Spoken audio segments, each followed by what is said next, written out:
The tragic story of the girl in her own language who encountered one of the most famous witches of the 17th century. As I lie on satin cushions, I think of my old friend. The air contacting my uncovered skin was absolutely still, and the quiet encompassing me had me choking. There is no possibility of reconciliation. This was my new home until everything vanished. I never would have met Amanda, also known as the Witch of Hamilton by the locals, if I had known where I would end up. Amanda, a pretty young woman who had just moved to town, was beautiful. Despite her attractive appearance, something more profound and dull awaited her spirit. These encounters were cut short because they had no choice but to pass her or because she had to pass someone. People would instinctively do everything in their power to avoid her. Concerning me, I was 13 years old when everything started. On a dare from a friend, I knocked on the witch's door one day and prepared to flee when she opened it. I waited impatiently for the doorknob to move, but to my dismay, it did not. When I knocked on the door once more, there was silence. I turned my back on the door and started to walk away, disappointed but also relieved. But the door suddenly opened wide, and the most beautiful voice whispered, "Stop," before I could take another step. My feet would not leave the surface of her porch, as if by magic, putting me at Amanda's mercy. I tried desperately to flee, but everything I did was pointless. She came up to me slowly, and I could feel her breath on my neck. The witch then spoke into my ear, "Why are you leaving so quickly if you have come to visit me?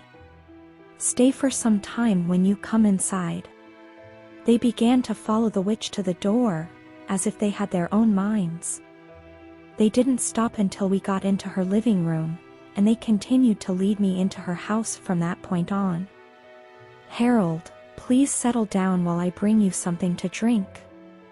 I sat down in that chair and sank into its cushion, and I realized that it was more than just my feet that followed her instructions.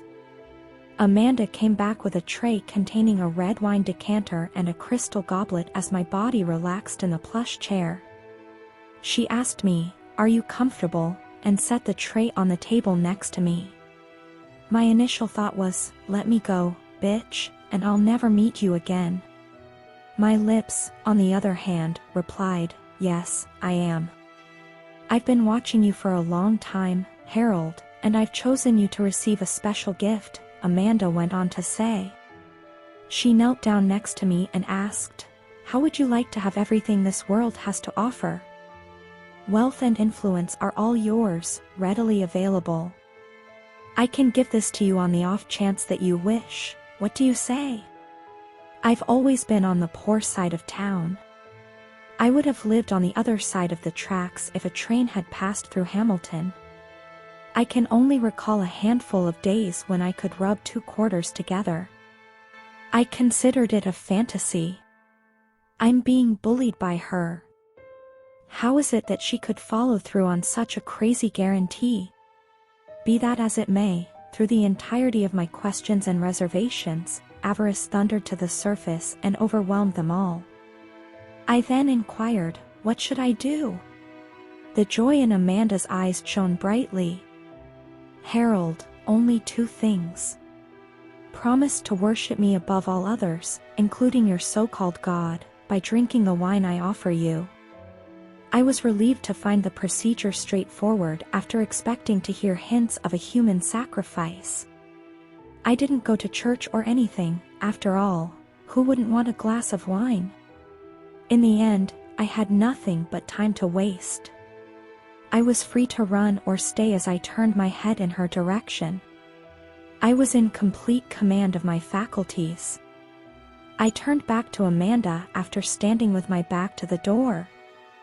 I took her hand and kissed it as I knelt down. Then I said, "I promise you my life."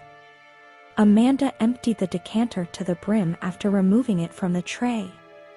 "I offer you this cup," she said as she handed it to me. I gulped the elixir down ferociously after pressing the cup's rim to my lips. However, it seemed to be red wine and had the flavor of severe vinegar. I still took out the cup and gave it to the witch. She whispered, "Go, your future looks bright," as she returned the cup to the tray. My doubts started to come back as soon as I went outside. I thought it would be fun to laugh about. A fluttering piece of paper wedged in a fence caught my eye as I continued down the street.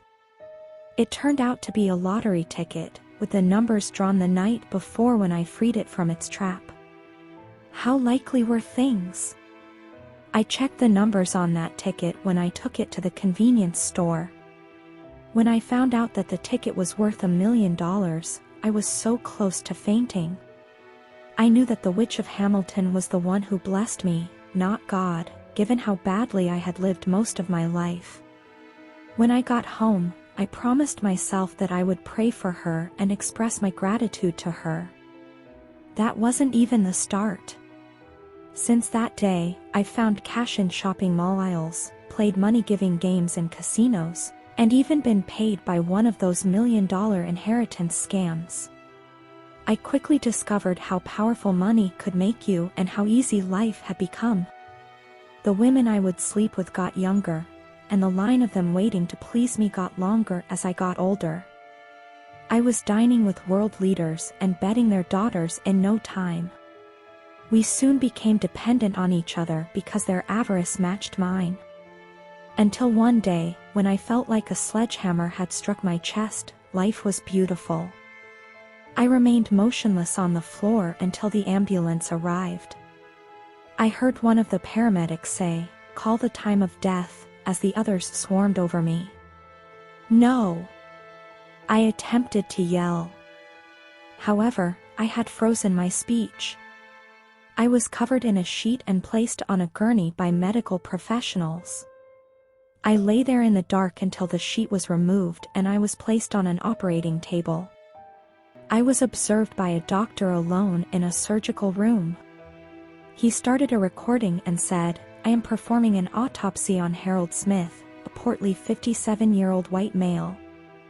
I desperately tried to scream as he pressed the bone saw against my sternum, but it didn't matter. As the saw worked its magic, the doctor carefully removed my organs. I didn't feel any pain if my predicament had a positive outcome. The specialist played out his obligations rapidly and set me in a cooler. I remained there until the funeral director brought my body out. I was put on display for others to see after some time had passed. I was surprised to find that none of the people I knew from other countries had come to see me, with the exception of Amanda. How much time has passed since I last saw her?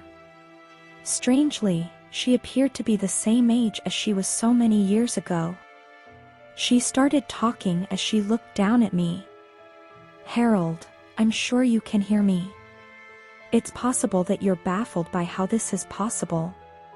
You see, you lost all hope of eternal life when you turned your back on God.